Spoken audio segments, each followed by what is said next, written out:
Aquino. Ayan, ang usok na bumabalot sa Calamba dahil sa bulkan ng Taal. Sobrang nakakatakot mga friends.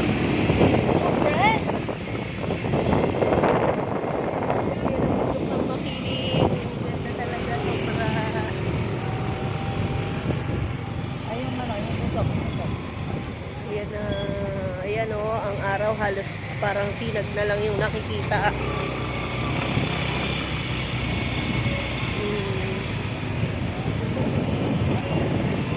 Kapal na ng usok. Ayan, ang dilim na ng langit talaga, sobra. Nakakalason daw yung usok ng Taal, nagkakagulo yung mga tao. Masama siya sa health.